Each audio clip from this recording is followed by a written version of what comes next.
Online lecture is System of Medicine, the new era of electrohomeopathy, study guide entitled Pathology, Part 2. Welcome all participants and attendants. Deviational from normal to abnormal.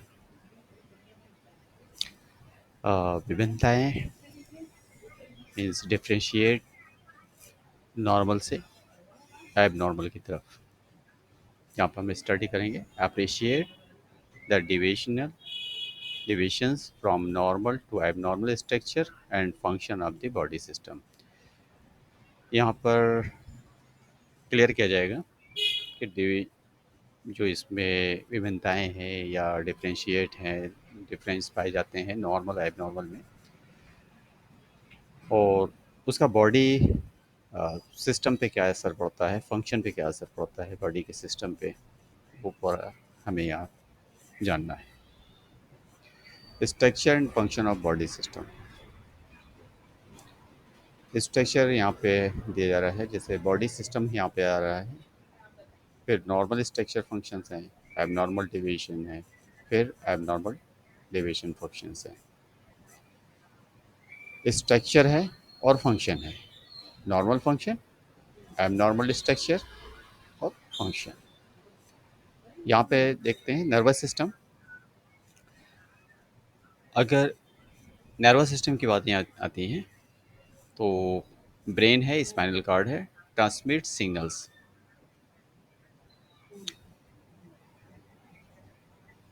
तो यहाँ पर हम थोड़ा सा escape करते हैं और एंट्री करते जाते हैं सिस्टम की सिस्टम में जैसे कि हम यहाँ पे मेडिसिन को चूज़ कर लेते हैं F1 ये नर्वस सिस्टम पे काम करती है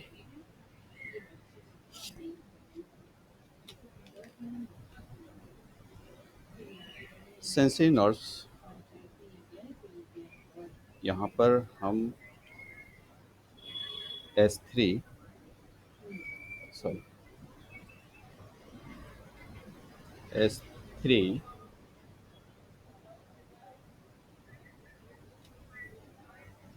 F1 WE WE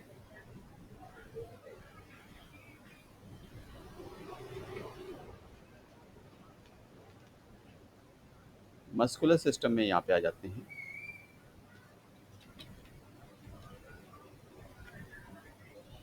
S5 चलिए इसे वो क्लियर कर देते हैं अभी फिलहाल बॉडी सिस्टम में सबसे पहले आता है नर्वस सिस्टम जिसमें ब्रेन स्पाइनल कॉर्ड्स आते हैं जो ट्रांसमिट करते हैं सिग्नल्स हमारी बॉडी को ये नॉर्मल फंक्शंस में आते हैं नॉर्मल स्ट्रक्चर जब होता है जब एब नॉर्मल डिविजन्स आता है इसके अंदर जो डिफ्रेशिएट पाए जाते हैं एब नॉर्मलिटीज़ जो आती है उसके अंदर ट्यूमर होता है ट्रोमा होगा पेन होगा डिजनरेशन फॉर एग्जांपल एमएस जहाँ पर मस्ट सर्जरी की ज़रूरत पड़ जाती है तो ट्यूमर ट्रोमा डिजनरेशन ट्रोमा की कंडीशन में एबनॉर्मलिटीज़ होगी स्ट्रक्चर की ट्यूमर की शक्ल में होगी डिजनरेशन ऑफ टिश्यूज़ की शक्ल में यहाँ पे पाई जाती है सिजेरियस एबनॉर्मल डिविएशन जो इसके अंदर होगा सीरियस होगा पैरालिसिस होगा लॉस ऑफ कोऑर्डिनेशन होगा और डिमिनेशन होगा किसी चीज़ का ख़त्म होना होगा लॉस ऑफ कोऑर्डिनेशन हमारी बॉडी एक दूसरे जो बॉडी के जो पार्ट्स हैं उनसे कोऑर्डिनेट नहीं करेगी और नॉर्मल काम नहीं हो पाएगा जिसकी वजह से हम बॉडी का बैलेंस खो सकते हैं या फिर बॉडी के फंक्शन को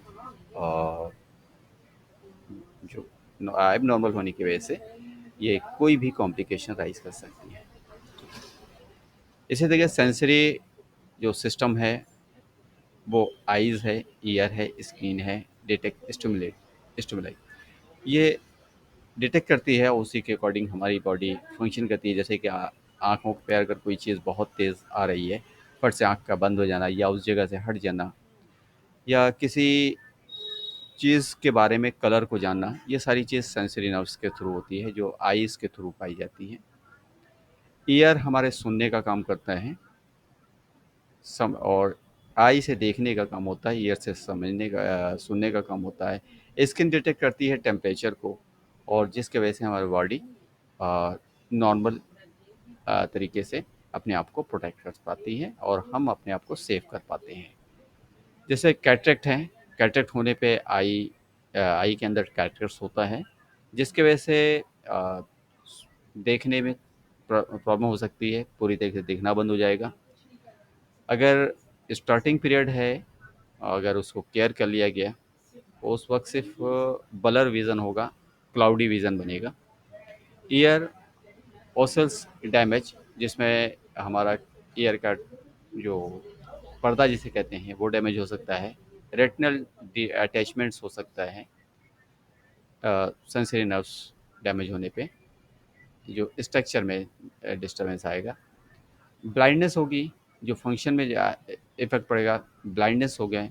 हियरिंग लॉस होगा, सुनना ख़त्म हो सकता है, लॉस ऑफ सेंसेशन।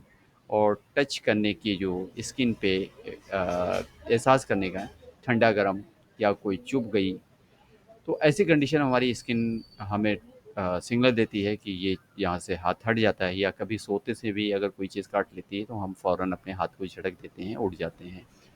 अगर सोने में भी हमें बहुत तेज़ कोई साउंड मिलता है तो उस वक़्त भी हम उठ के बैठ जाते हैं और अपने आप को सेफ मोड पे ले जाते हैं।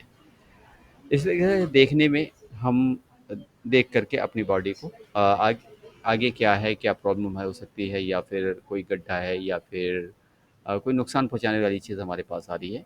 अगर नॉर्मल है तो जिस चीज़ को, और ब्लाइंडनेस होगा तो हम कुछ भी नहीं, दुनिया हमारी अंधकार में चली जाएगी। ठीक है? तो ये सेंसरी नर्व्स है। जैसे कि आई के अंदर जो सेंसरी नर्व्स का वर्क होता है, यहाँ पे आई को अगर देखते हैं तो एस 12 भी आएगा। एस 12 के साथ ये सारी मेडिसिन इसकी बैलेंस मेडिसिन हो जाएगी, कोऑपरेटिव मेडिसिन हो जाएगी, अ, जो इसके सपोर्टिव कह सकते हैं, सपोर्टिव मेडिसिन हो जाएगी। Muscular system S5, muscular fibrous contacts और मूवमेंट। इसका नॉर्मल मसल्स का काम होता है फाइबर्स को स्ट्रॉन्ग करना, मजबूत रखना। कॉन्ट्रैक्शंस फॉर मूवमेंट, मूवमेंट के बाद कॉन्ट्रैक्शंस होना, जैसे कि हम हाथों को मोड़ सकते हैं, या फिर सडनली दौड़, जैसे कि हम एथलीट है या फिर कोई स्पोर्ट्स करते हैं, तो ये कॉन्ट्रैक्शंस जो बॉडी का होता है, प्रॉपर अगर हो रहा है तो हमारी बॉडी प्रॉपर वे में मूव करेगी और किसी तरीके कोई कॉम्प्लिकेशन महसूस नहीं होगी। मसल्स वेस्टिंग, अगर ये एबनॉर्मल स्ट्रक्चर इसका हो रहा है, ये एबनॉर्मल पे जा रही है, डिवीज़न हो रहा है, तो मसल वेस्टिंग हो जाएगी, मसल्स का लॉस होना शुरू हो जाएगा, डिस्ट्रॉफी हो जाएगा, टीयर्स हो जाएगा, जो खिंचाव महसूस होगा, और मसल्स का एबनॉर्मल डेवलपमेंट हो जाएगा, जिसमें वीकनेस आ सकती है। मसल्स अगर वेस्टिंग होती है तो वीकनेस आएगी, फैटिगो होगा, चक्कर आएगा, स्पाज़म होगा, मसल डिस्ट्रॉफी में स्पाज़म आएगा, और पैरालिसिस भी हो सकते हैं। ओके।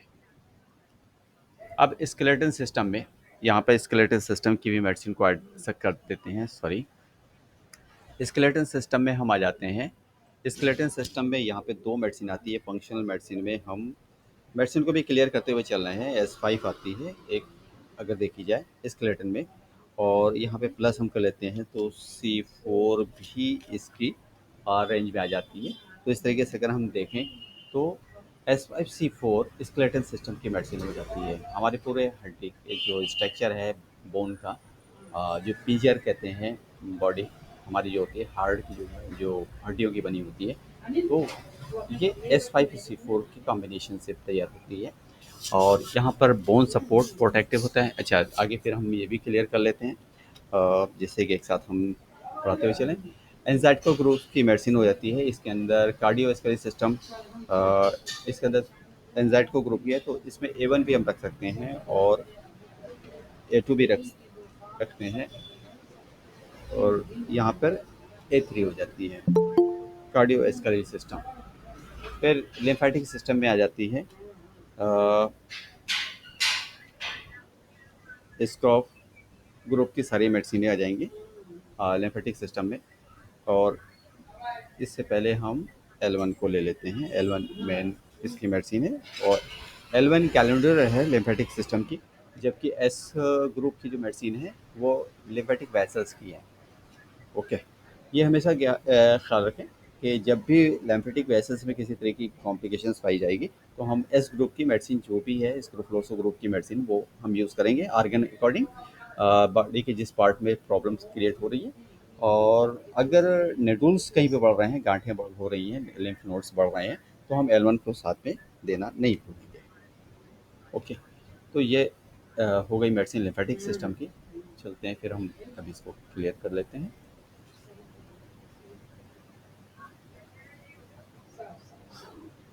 ओके, तो स्केलेटल सिस्टम में S5+C4 आता है, जो बोन सपोर्ट प्रोटेक्टिव ऑर्गन्स हैं। बोन को सपोर्ट करता है, प्रोटेक्ट ऑर्गन होता है जो ऑर्गन को भी सपोर्ट करता है। अगर हमारा स्ट्रक्चर जैसे कि स्टर्नम, सीने की हड्डियाँ अगर टूट जाती हैं तो लंग्स उसमें डैमेज होने के चांसेस होता है। लीवर भी है, पैंक्रियाज भी है, और दूसरे भी और भी ऑर्गन्स हैं जैसे कि हार्ट हैं, वो उसको भी नुकसान पहुंचता है अगर ये फ्रैक्चर होती है तो ठीक है, बोन सपोर्ट करती है, प्रोटेक्ट हमारी बॉडी को, ऑर्गन्स को। और अगर हमारी रेडियस ओल्ना भी अगर टूटती है तो इसमें हमारा जो बोन मैरो इफेक्टिव होता है। फ्रैक्चर्स की कंडीशन में एबनॉर्मलिटी जब आएगी तो फ्रैक्चर कंडीशन होगी, ऑस्टियोपोरोसिस डेवलप करेगा यहाँ पे। हड्डियाँ बार बार टूटने लगेंगी अगर इसके अंदर किसी तरीके की एबनॉर्मलिटीज आई जाए, डिफॉर्मेटीज हो जाएगी और हड्डियों का लॉस होना शुरू हो जाएगा।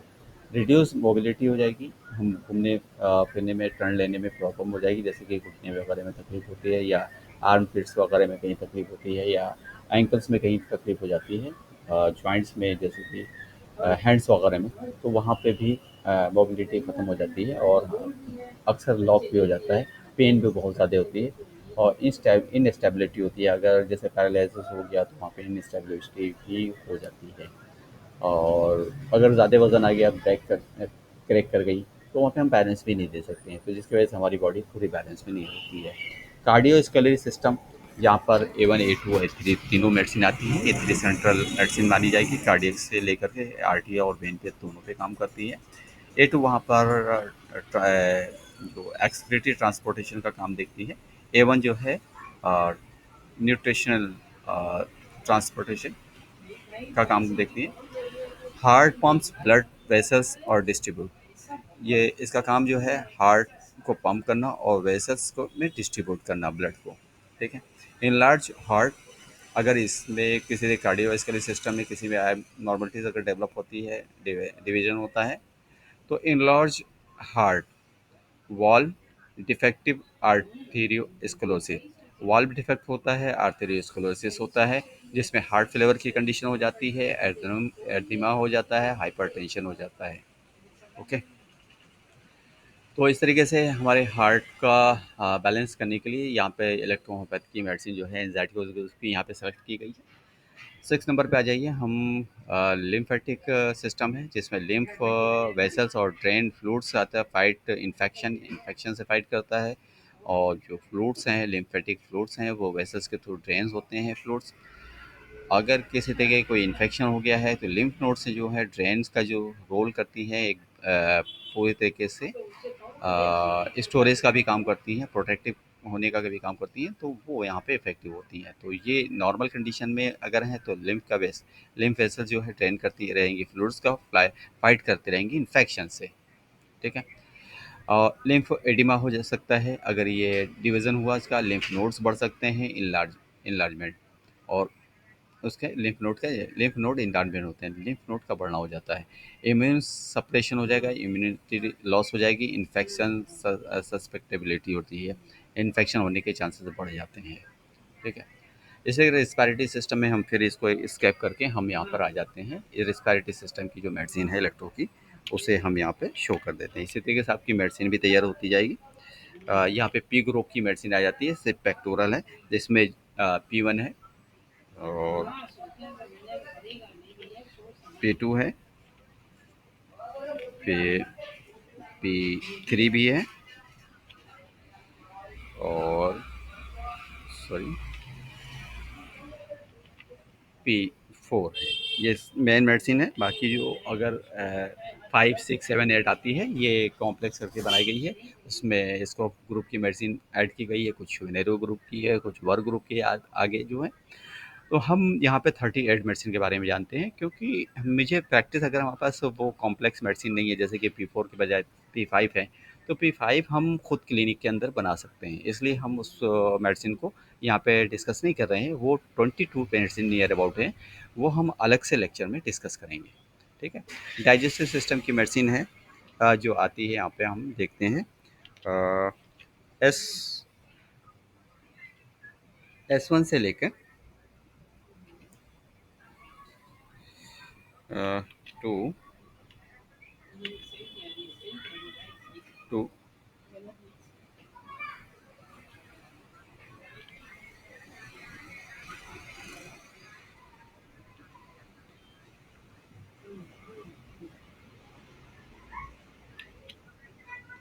S1 से लेके S2 तक ये डाइजेस्टिव सिस्टम की मेडिसिन मानी जाती है।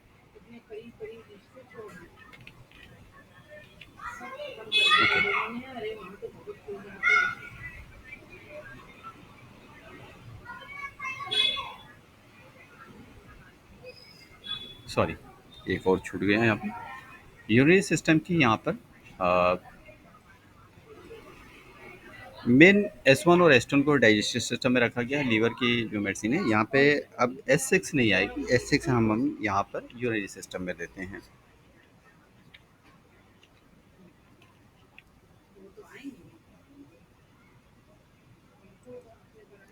हाँ सॉरी, यहाँ पे S6 और S2 दोनों इन्वॉल्व होती है।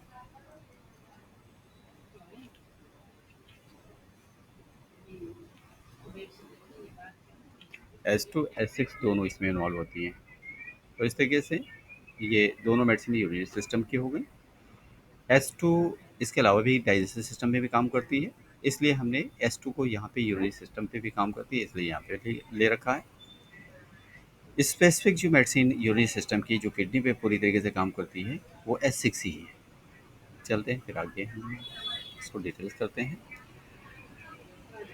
रिस्पायरेटरी सिस्टम, जिसमें P1, P2, P3, P4 आ रहा है, ये long oxygen blood and remove carbon dioxide पे काम करती है। अगर नॉर्मल है तो रिस्पायरेटरी सिस्टम काम करता है। अगर एब नॉर्मल है, फाइब्रोसिस हुआ, ट्यूमर्स हुआ, ब्रोंकियल ऑब्स्ट्रक्शंस हुआ, तो ये अपनी जो अ, जो अपनी कोऑपरेटिव मेडिसिन है, मीन्स इसके हेल्पर जो मेडिसिन मानी जाती हैं, उनको साथ में जब यूज़ करते हैं तो फाइब्रोसिस से रिमूव कर सकते हैं, ट्यूमर से रिमूव कर सकते हैं, ब्रोंकियल ऑब्स्ट्रक्शंस को रिमूव करते हैं। ये कब हो जाता है? डिविजनल जब चेंजेस आते हैं, एबनॉर्मलिटीज हमारी डेवलप करती है हमारे रिस्पायरेटरी सिस्टम में।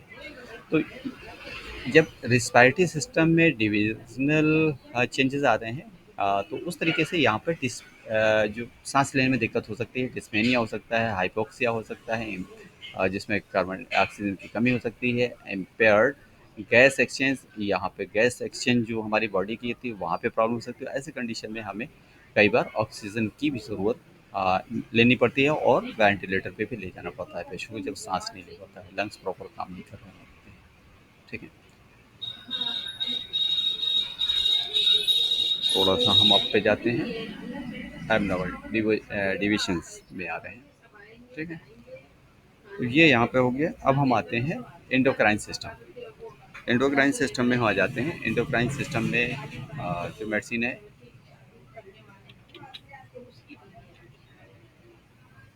एंडोक्राइन सिस्टम में देखा जाए तो, एक मिनट इसको सेंट्रलाइज करना है। एंडोक्राइन सिस्टम में जो मेडिसिन है वो ख़ास करके C17 यूज़ करती है। बाकी फंक्शनल मेडिसिन में दूसरी और भी मेडिसिन आ जाती हैं, जैसे कि S1 वगैरह को भी इनके साथ यूज़ किया जाता है। एंडोक्राइन सिस्टम में स्पेसिफिक जो मेडिसिन है एंडोक्राइन सिस्टम की, वो C17 है।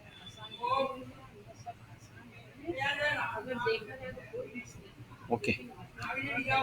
और स्किन प्रोटेक्टिव रेगुलेट्स, ये स्किन जो प्रोटेक्टिव रेगुलेटरी जो सिस्टम आता है, इसके अंदर S5 S1 भी आ जाती हैं, S5 S2 भी आ जाती है।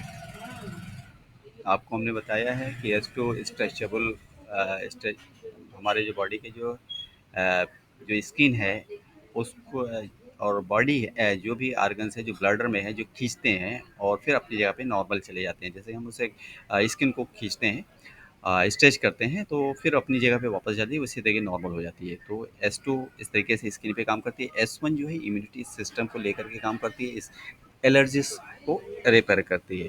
तो प्राइमरी जो है वो S1 है, S2 सेकेंडरी है। और यहाँ पर हम आगे बढ़ रहे हैं तो S3 आ जाती है। S3 यहाँ पर थर्ड नंबर की आती है, जो सेंसिटिविटी को रिमूव करती है स्किन के। और सबसे डीपेस्ट जो स्किन पे काम करती है इलेक्ट्रोहोम्योपैथ में, वो S5 आ जाती है। ये हो गई skin protective and regulatory medicine. अलग अलग कंडीशन में हम अलग अलग मेडिसिन का यूज़ करते हैं। रिप्रोडक्टिव सिस्टम की जो मेडिसिन आ रही है यहाँ पर, दो मेडिसिनें हैं जिसमें हम मेल के लिए S3 का यूज़ करते हैं, S3 को माना गया है। और फीमेल के लिए C1 माना गया है। ये रिप्रोडक्टिव सिस्टम की। ऐसे और भी कॉम्बिनेशन से हम बनाते हैं, लेकिन यहाँ पे स्पेसिफिक जो ऑर्गन की S3 जो टेस्टिकल पे काम करती है, टेस्टिस पे काम करती है, जिससे मेल रिप्रोडक्टिव फंक्शन को मेंटेन। C1 वहीं पर यूट्रस के कंप्लीट यूट्रस पे, फैलोपियन ट्यूब पे और सर्विक्स पे काम करती है। मीन्स रिप्रोडक्टिव पूरा ऑर्गन जो फीमेल का है वो C1 की कैटेगरी में आता है। तो यहाँ पर इससे हम रिप्रोडक्टिव सिस्टम को मेंटेन कर सकते हैं। ठीक है। तो एंडोक्राइन सिस्टम में C17 आते हैं, जैसे ग्लैंड सिक्रेटरी हार्मोन्स है, ट्यूमर है। जैसे अगर ये डिवीजन हुआ तो इसमें ट्यूमर्स होता है। फॉर एग्जांपल थायराइड है, नोडुल्स है, ग्लैंड एट्रोफी है। और जैसे कि थायराइड ग्लैंड पे S3 को भी यूज़ किया गया है। तो यहाँ पे हमने जो मेडिसिन का जो सीधे लोकेशन दिया है वो सिर्फ कंडीशन के हिसाब से, सिस्टम के हिसाब से दिया है।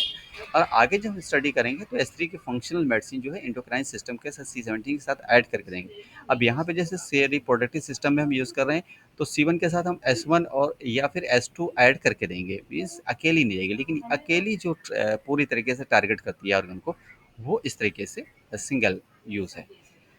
कभी कंफ्यूज मत होने, क्योंकि हमारी मेडिसिन कई भी जगह पर जो हेल्पर मेडिसिन के तरीके से काम करती हैं और उनके साथ मिल कर के अच्छा रिजल्ट देती हैं। तो इसलिए हमने यहाँ पर जहाँ पे स्पेसिफिक यूज़ है वहाँ पे हमने इसको दिया है। सिंगल यूज़ कर सकते हैं। इन केस अगर आपको मालूम नहीं है तो सिंगल यूज़ करने पे भी उसका रिज़ल्ट आता है। लेकिन जब हम इसकी जो हेल्पर जो मेडिसिनें हैं उनको अगर साथ में ऐड कर देते हैं तो इसका रिज़ल्ट और तेज़ आता है और जल्दी आता है। तो इसका क्या हुआ, डिमेंशनल हुआ। अगर एंडोक्राइन सिस्टम का, तो ट्यूमर्स और थायराइड हो सकता है, थायराइड नोडुल्स हो जाते हैं, ग्लैंड एट्रोफी हो सकती है। इसमें hyper hyposecretion, for example diabetes भी हो सकती है, हाइपोथायराइडिज्म हो सकता है। तो जब भी हम हाइपरथायराइडिज्म का केस ले रहे हैं या हाइपरथायराइडिज्म का ले रहे हैं या डायबिटीज़ का केस ले रहे हैं, तो C17 की मेडिसिन उन ऑर्गन के फंक्शनल मेडिसिन के साथ हम ज़रूर यूज़ करेंगे। ओके। इसी तरीके से हम आ जाते हैं इंटीग्यूमेंट्री सिस्टम पर। स्किन प्रोटेक्ट एंड रेगुलेट, ये स्किन को प्रोटेक्ट करता है, रेगुलेट करता है। अगर हम प्रिवेंटिव मेडिसिन के तरीके देते हैं और इन मेडिसिनों को अगर यूँ ही यूज़ करते रहते हैं, सो एक डोज, सिंगल डोज, तो ये हमारी स्किन को भी प्रोटेक्ट करेगी। जैसे कि यहाँ पे बर्न्स होगा, जब जल जाते हैं तो हम S5 और S3 का ट्रीटमेंट दे सकते हैं। रैशेस पे हम S5 का और S1 का ट्रीटमेंट दे सकते हैं। ट्यूमर्स पे हम S5 और S1 में से जो भी कंडीशन है, जहाँ की लोकेशन है, उसको दे सकते हैं। इन्फेक्शन को कंट्रोल करते हैं। इन्फेक्शन में सारी मेडिसिनें काम करती हैं, अलग अलग कैटेगरीज के अंदर आती हैं। ये कब होता है, डिविजनल, जब इंटीग्यूमेंट्री सिस्टम जब जब डिविजनल शुरू होता है। डिहाइड्रेशन होगा। डिहाइड्रेशन मीन्स पानी की कमी हो जाएगी, वाटर की कमी होगी। टेम्परेचर रेगुलेट करेगा। डिसरेगुलेशंस, टेम्परेचर डिसरेगुलेशन होगा, कभी ठंडा हो जाएगा, कभी गर्म हो जाएगा, कभी टेम्परेचर बहुत ज़्यादा हाई हो जाएगा, बहुत कम हो जाएगा। लॉस ऑफ बैरियर, और ये हमारे जो बॉडी के जो बैलेंस करने का है, रेगुलेट करने बॉडी के टेम्परेचर को, मीन्स जैसे कि हीट है, हीट को स्किन प्रोटेक्ट करती है। अगर ये कहीं पे इफ़ेक्टिव हो गई है तो वहाँ पर डिसरेगुलेशन शुरू हो जाएगा, लॉस ऑफ बैरियर जो प्रोटेक्शन है वो ख़त्म हो जाएगा। टेम्परेचर अगर बढ़ रहा है तो मुझे एहसास नहीं होगा। जैसे कि टेम्परेचर बढ़ता है, स्वेटिंग होती है, तो उस वक्त डिहाइड्रेशन होने के चांसेस होते हैं। डिहाइड्रेशन होता है जब पानी हमारे बॉडी से पसीना बहुत ज़्यादा निकलता है, तो हम पानी पी करके इसको ठीक करते हैं। तो यहाँ पे S1 है, ये हमारी बॉडी के डिहाइड्रेशन को भी मेंटेन करती है, टेम्परेचर को मेंटेन। अभी लॉस ऑफ बैरियर्स ये यहाँ पर शुरू हो जाता है। रिप्रोडक्टिव सिस्टम S3,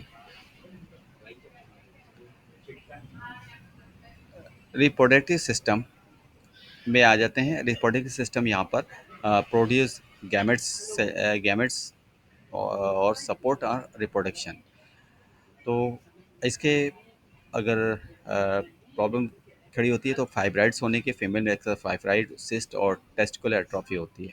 तो टेस्टिकुलर एट्रोफी की जहाँ पे होगी S3 का यूज़ किया जाएगा, C1 के साथ ऐड कर दिया जाएगा। फाइब्राइड्स हैं तो C1 और S1 यहाँ पे आ जाता है। सिस्ट है तो अकॉर्डिंग कंडीशन हम C1 को अदर इलेक्ट्रिसिटी के वगैरह के साथ ऐड करके देते हैं। लेकिन सिंगल मेडिसिन जो है C1 होगी, जो पूरे फाइब्राइड्स और सिस्ट पे काम करेगी। वहीं पे टेस्टिकुलर एट्रोफी के अंदर जो है S3 पूरी तरीके से काम करेगी। ये डिविजनल कॉम्प्लिकेशंस होगी जो फाइब्राइड्स डेवलप करेगी, सिस्ट डेवलप करेगी, टेस्टिकुलर एट्रोफी डेवलप करेगी। अगर नॉर्मल काम कर रहा है तो produce the gamete cells proper, gamete cells produce होंगे, सपोर्ट और रिप्रोडक्शन होगा, जिसमें किसी तरीके की लॉस नहीं होगी। तो ठीक है, यहाँ पे आ जाते हैं। जब इस टाइप के चेंजेस आते हैं तो इनफर्टिलिटी हमारी बॉडी के अंदर होती है, हार्मोन इम्बैलेंस हो जाता है।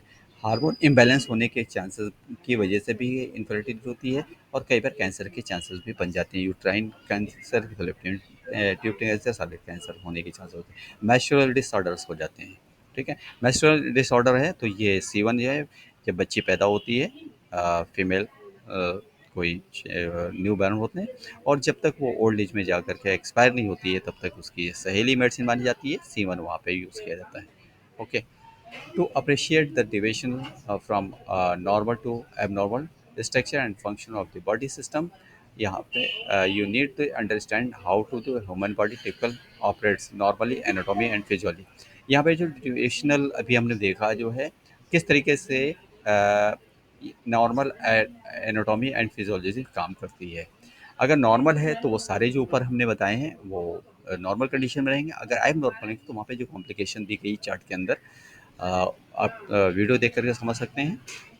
तो वहाँ पे चार्ट में वो कॉम्प्लिकेशन आएगी। Okay, and the recognise what is happen when disease and dysfunction occurs.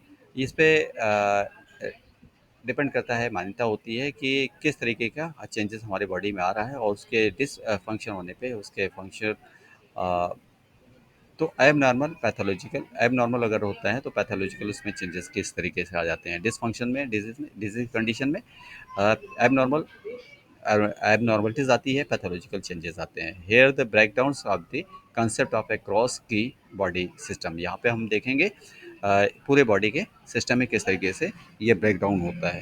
Okay, cardiovascular system normal, heart pump and blood specific to delivery oxygen and nutrients.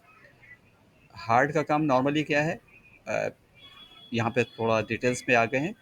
Blood को की कमी को दूर करना है, ऑक्सीजन ब्लड के अंदर जो ऑक्सीजन की कमी उसको दूर करना है, और न्यूट्रिएंट्स को सप्लाई करना है कहाँ तक, सेल तक।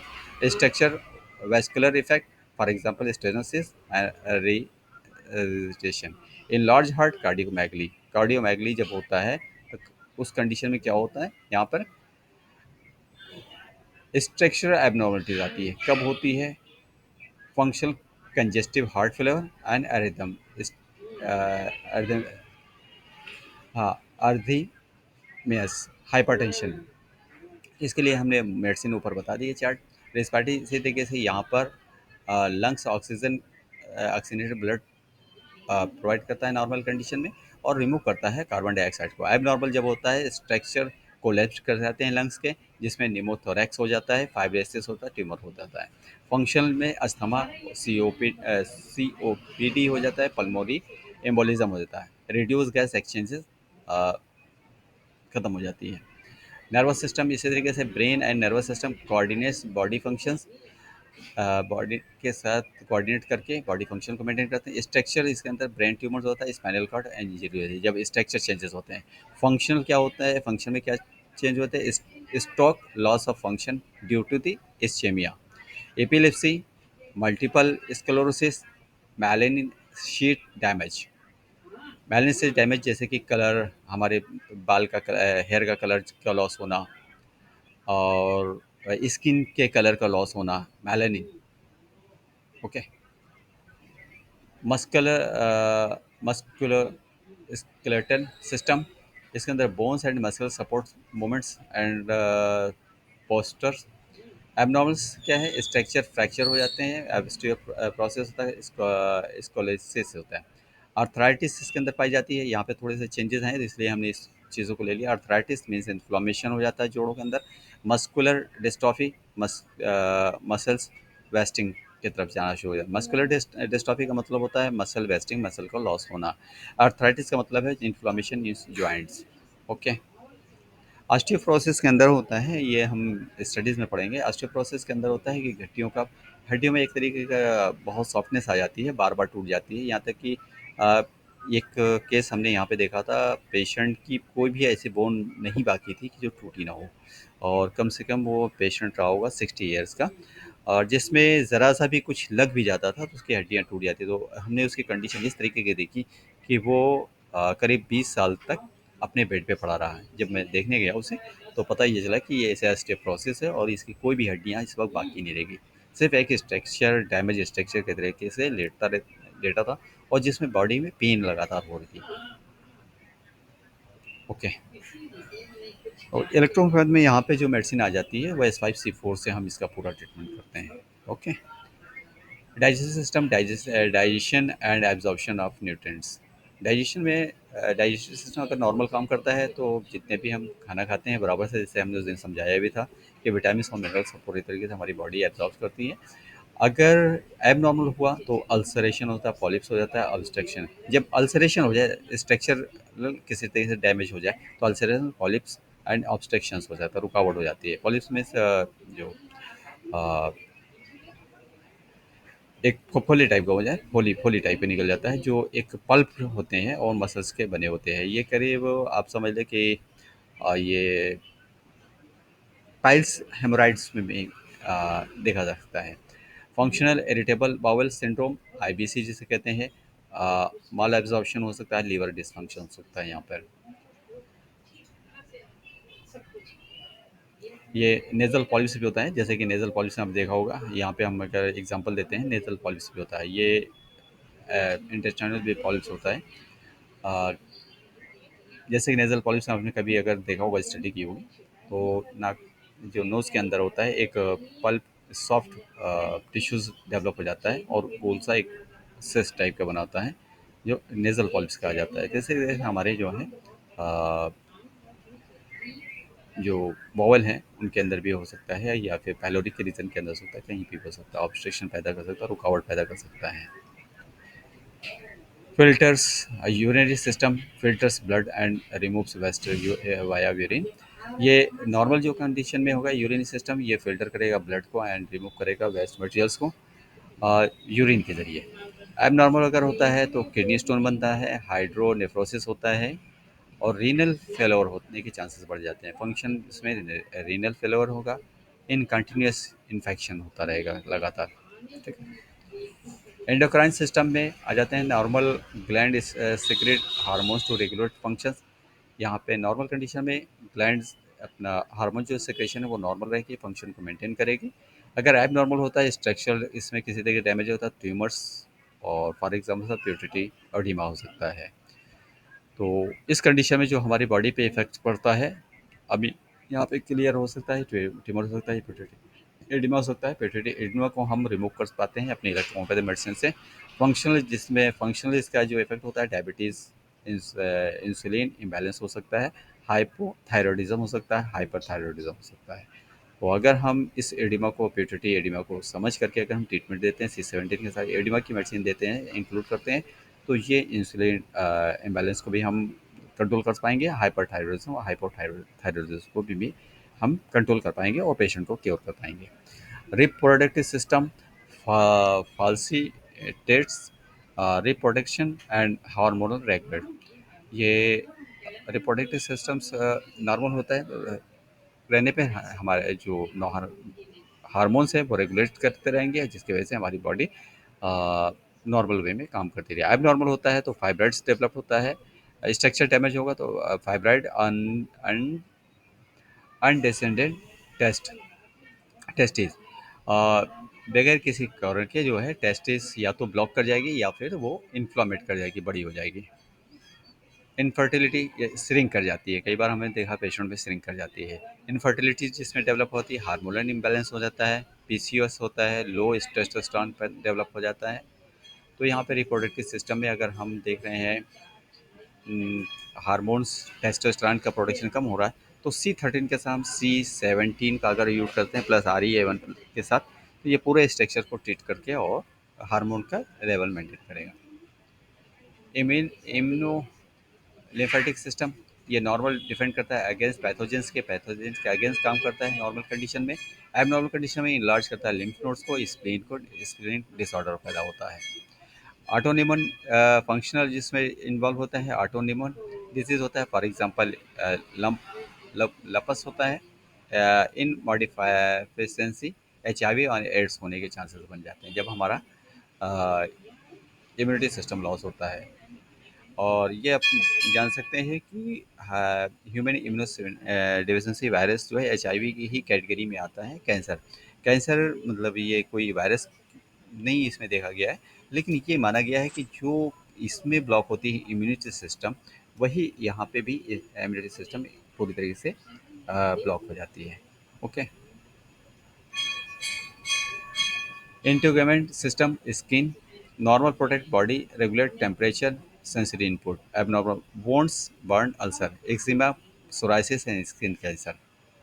इसमें कुछ चीज़ें हमें अलग से मिली, इसलिए हमने अलग से इसको थोड़ा अलग तरीके के इस स्लाइड के अंदर ले लिया है, जिसमें हमने ऊपर जो मेडिसिन चार्ट के अंदर बताई है उसी के अकॉर्डिंग हम यहाँ पे लेते हैं। अब यहाँ पे ये चीज़ फिर से एबनॉर्मल स्ट्रक्चर, एबनॉर्मल फंक्शंस आ गया।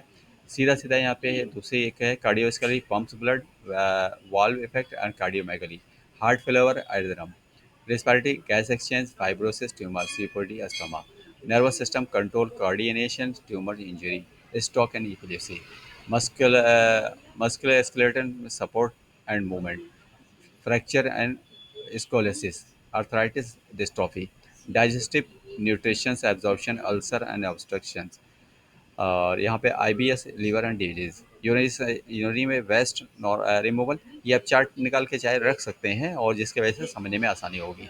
Stones structures blockage, renal failure infections होगा। इंडोक्राइन में hormonal regulation, goitre, diabetes and thyroids disorders हो जाएंगे। Reproductive system, reproduction, fibro malformations और इन्फर्टिलिटी, हार्मोनल इश्यूज। ये एक चार्ट हमने बना दिया है, चार्ट में आप इजीली निकाल के रख सकते हैं और अकॉर्डिंग डिजीज़ के आप समझ सकते हैं। ओके। वहाँ पे क्लियर किया है, ज़्यादा डिटेल्स हो गई है और फिर ये दो तरीके से हमने इसको क्लियर कर दिया है। आज का लेक्चर यहाँ पे कंप्लीट होता है और अगर किसी तरह की कोई क्वेश्चंस हो तो कर सकते हैं।